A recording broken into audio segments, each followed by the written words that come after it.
Bonjour, mon nom est Dominique Saint-Pierre de Focus Centric. On va maintenant continuer avec la partie 3 de notre formation sur ASP.NET MVC. On va voir les modèles. Tout d'abord, c'est important de faire la distinction entre un modèle et un view model. Donc, un model, ce que c'est que généralement, ça vient décrire une entité de la base de données. Donc, on peut facilement comprendre que ça pourrait être directement un mapping d'une table SQL, par exemple, avec une classe C#. Chaque champ vient définir une propriété de notre classe. Et de cette façon-là, on est capable de récupérer des données de SQL et de les mapper directement avec une classe C#. Un view model, lui, vient contenir qu'est-ce que la view a de besoin pour afficher à l'usager. Donc, si on est en train de visionner une page, par exemple un forum, où ce qui y aurait un post original et des réponses, on pourrait voir que le modèle a au minimum une propriété pour afficher le post principal et une liste de réponses en dessous de ça. Le view model, lui, vient vraiment s'assurer que la view a ce qu'elle a besoin pour faire son affichage, tandis que le modèle, lui, est vraiment une représentation des données par rapport à votre système de gestion de base de données. Si on regarde un exemple simple ici, on peut voir une company avec des champs. On pourrait facilement imaginer que ces champs-là sont définis de la même façon dans la base de données. Et on a des contacts qu'on peut venir faire un lien entre le contact et la compagnie. Le view model, lui, vient définir deux propriétés. On a une propriété pour contenir les informations de notre compagnie et une liste de contacts de cette compagnie-là. Donc, dans notre view, on est capable de venir afficher les compagnies et afficher certaines propriétés de notre objet contact. On va voir les views en détail un peu plus loin dans la formation. Donc, maintenant, comment qu'on peut remplir ces objets modèles-là?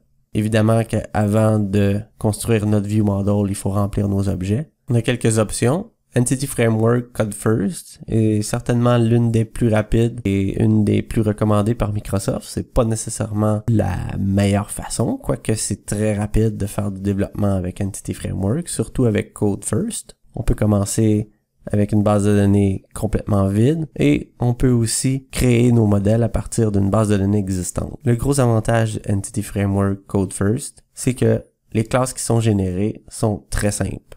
On les appelle de type POCO, Plain Old CLR Object. Il n'y a pas énormément de code en arrière si on compare avec Link2SQL, par exemple, qui lui crée des classes pour mapper vos tables SQL avec des objets C#, mais tout le binding en arrière de ça est un peu visible si on veut, et c'est un peu plus lourd à gérer.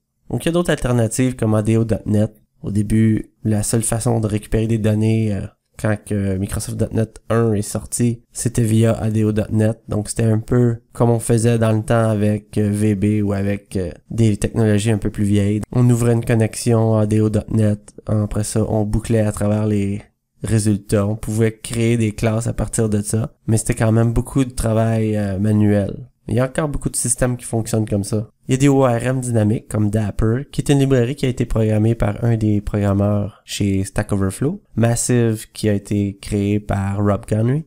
Donc ces ORM-là se distinguent par le fait qu'ils vont mapper dynamiquement les résultats obtenus de la base de données avec les classes C#.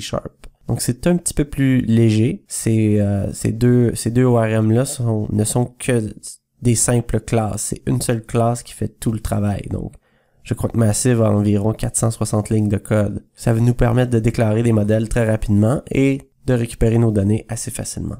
On a des ORM un peu plus standards comme Link2SQL et Hibernate. C'est une autre façon de récupérer des données et de les mapper avec des classes C#.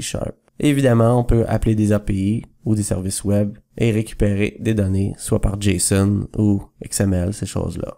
Donc dans le prochain exemple, on va voir Entity Framework parce que c'est ce que Microsoft recommande d'utiliser et Code First avec la migration est vraiment intéressante à découvrir.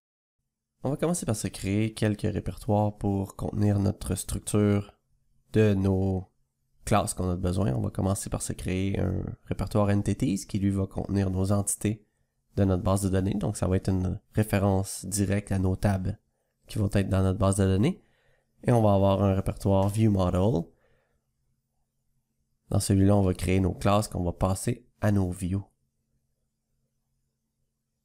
Donc, dans le template ASP.NET qu'on avait choisi, on avait choisi d'inclure le Identity Manager. Donc, lui vient déjà avec sa propre classe DBContext. Un DBContext, c'est une classe Entity Framework qui nous permet de modeler une base de données, ou en fait, de mapper les tables SQL avec nos classes. Mais nous, on veut se créer notre propre database context. Alors, on l'appelle ForumDB et on le fait hériter de DBContext. Donc, chaque database context doit hériter de DBContext, qui est une classe qui vient de Entity Framework.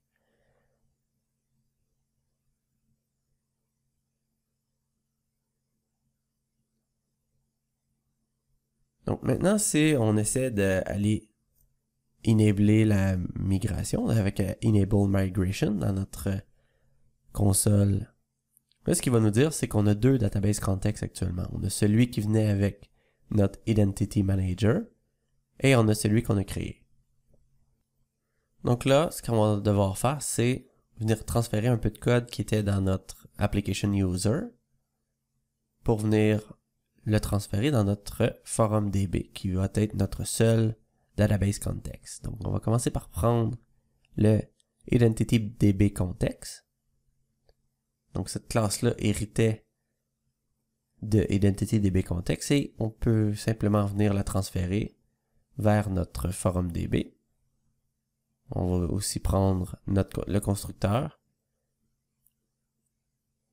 Ici, on vient hériter de notre DBContext et on va également déclarer notre constructeur qui va appeler notre base class en lui passant le nom de la connection string dans le webconfig qui nous sert pour ouvrir la base de données. Donc, vous devez avoir absolument un default connection dans votre webconfig pour venir dire à Entity Framework quelle base de données ouvrir exactement.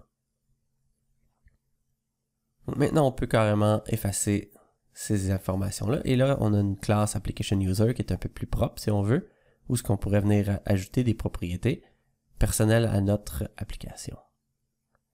Ici, on va venir continuer à enlever les références à notre ancien DBContext pour le remplacer par notre ForumDB-Context. Et on va commencer à créer nos entités. Donc, les entités, si on se rappelle, c'est des classes C# qui viennent définir de quoi va avoir de l'air nos tables SQL ou les colonnes dans nos tables. Donc ici, je vais mettre un attribut key qui va nous permettre de dire que ça, c'est la clé primaire. On n'est pas obligé de faire ça si le nom du champ ou de la propriété s'appelle ID ou, dans notre cas ici, j'aurais pu l'appeler Category ID. Entity Framework aurait compris que c'est la clé primaire. Donc ce qu'on fait en fait, c'est qu'on vient appliquer des attributs sur chacune de nos propriétés pour définir comment que la migration va créer ces colonnes-là dans notre base de données. Donc le maxlen vient nous permettre de définir la grandeur du champ nvarchar dans SQL. Là, je vais aller un peu plus vite pour les autres entités. C'est pas mal la même chose à chaque fois qu'on crée plusieurs entités. Donc ça donne rien que vous me regardiez taper du code à ce point-là.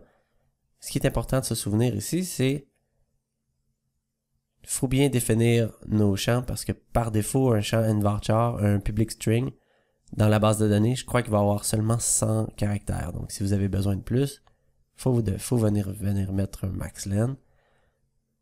Et également, il faut pas oublier de faire les relations entre ces tables-là. Ici, j'utilise un colon qui va me permettre de venir déclarer la colonne de type ntext au lieu d'être nvarchar. Donc, comme c'est une colonne qui est plus grande, et elle va également accepter du HTML. Donc, le hello HTML va venir dire au modèle binder de ASP.NET, le contrôleur va venir accepter de se faire poster du HTML. Donc, on voit que c'est très rapide de créer nos classes. Et c'est pas mal plus amusant, personnellement, que de créer ça dans le designer de SQL. Je suis venu créer un public virtual ici pour faire le lien entre nos tables, et nos DB7 qui vont être dans notre DB contexte viennent représenter nos tables dans SQL directement.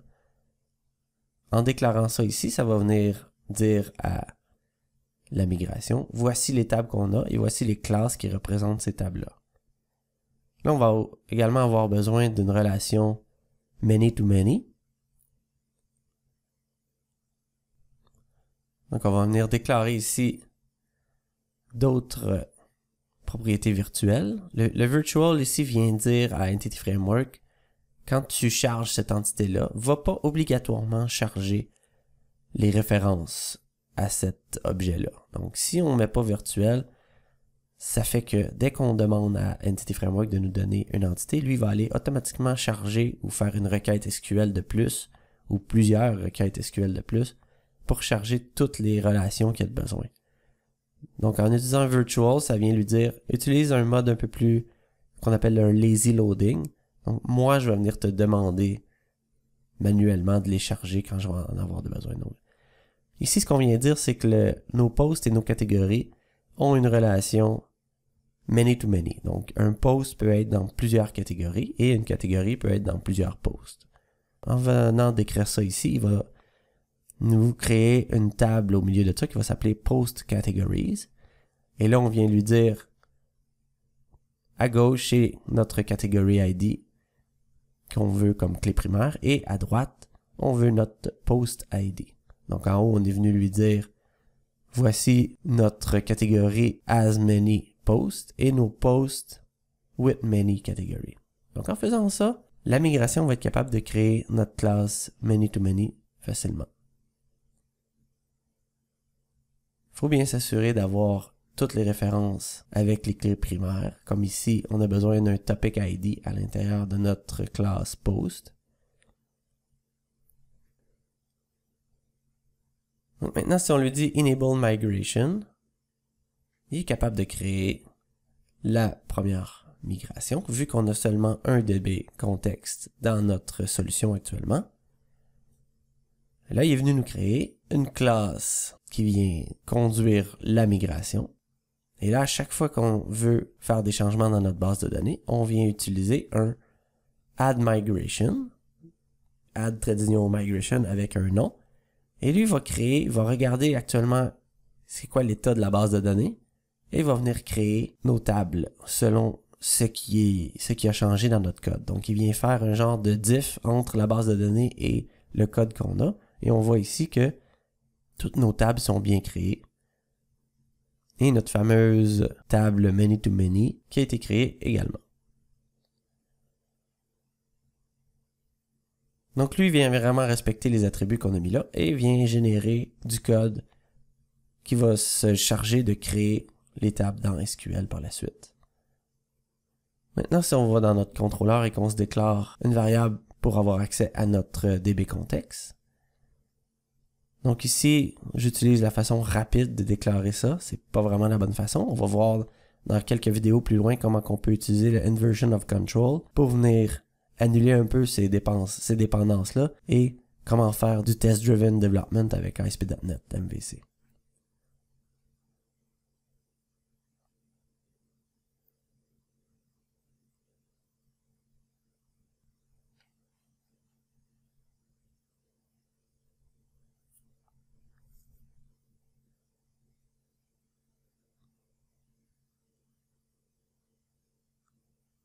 Donc ici, on a passé une liste de topics à notre view. Je vais venir lui dire que son modèle va obtenir une liste de topics.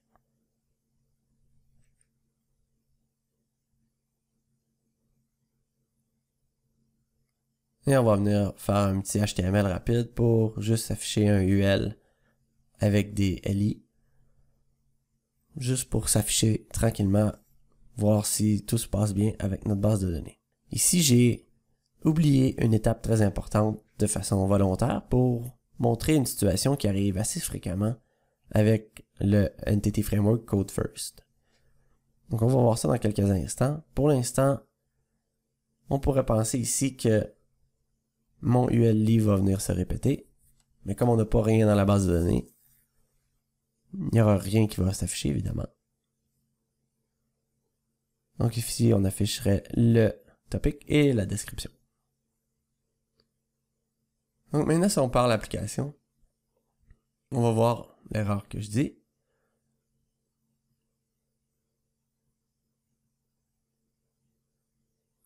Dès qu'on demande le contrôleur, notre action va être appelée. Mais là, ce qu'il nous dit, c'est que le modèle n'est pas capable d'être généré ou en fait que la base de données ne concorde pas avec la version qu'on a actuellement. Donc, j'ai oublié de faire un update database. Donc, je vais mettre le code dans la description du fichier, du vidéo. Si jamais ça vous arrive, ça peut être intéressant de savoir que vous avez juste à faire 2 lignes de commande et c'est réglé. Donc maintenant que notre base de données est créée, on peut la regarder dans le Server Explorer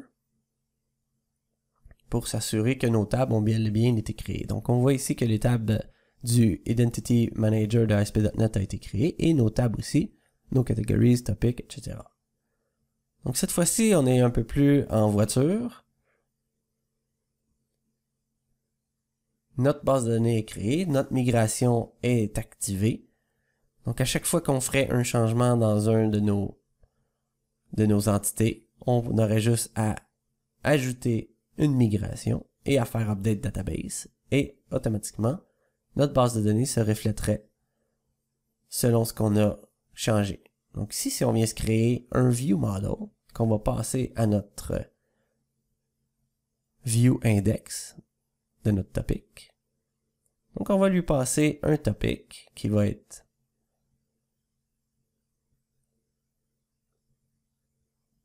le nom du forum en question et le dernier post et le nombre de posts qu'il y a eu dans ce forum-là, en fait.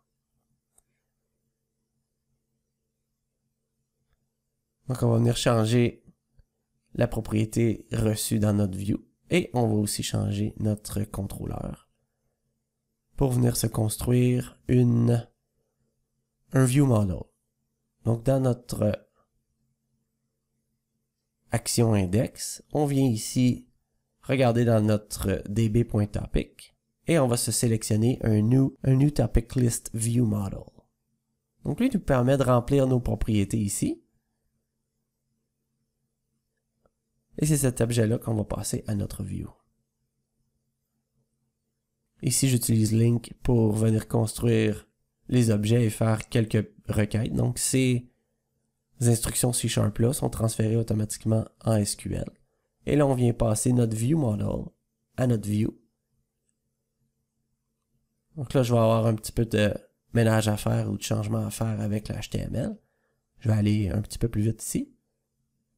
C'est pas tellement important qu'on voit ça maintenant. Le prochain vidéo va porter entièrement sur les views. Donc ici, ce qui est important qu'on comprenne, c'est on est venu se créer un view model. Ce view model-là, on est venu lui définir des propriétés qu'on allait avoir de besoin pour afficher dans notre view. On a créé notre view model, ou en fait, on a rempli les propriétés de notre view model à l'intérieur de notre contrôleur en passant directement par notre objet dbContext. Donc, chacune de nos entités est une classe C# et nos db7 est en fait comme une liste de ces classes-là. Donc, on peut exécuter des instructions link comme des where, des single or default, ces choses-là, sur ces propriétés-là. Ces instructions-là sont transformées automatiquement en SQL, sont envoyées à notre base de données et le result set qui est revenu nous est revenu comme étant nos classes avec les propriétés bien remplies. Ici, on va venir se créer des informations dans la base de données, du data en fait, pour qu'on ait quelque chose à afficher, que ce soit pas trop vide en tant que tel. Donc j'ai créé un topic et là je vais aller créer aussi un post dans ce topic-là. Donc pour qu'on puisse voir si notre view, notre contrôleur fonctionne bien, que notre view model obtient ces informations-là. On devrait voir le last post qui est automatiquement celui-là et le count devrait être à 1. Évidemment, on a juste un post dans ce topic-là.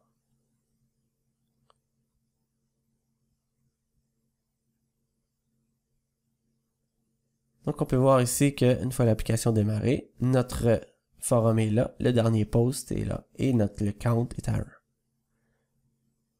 Donc, c'était une vue d'ensemble des modèles dans ASP.NET MVC.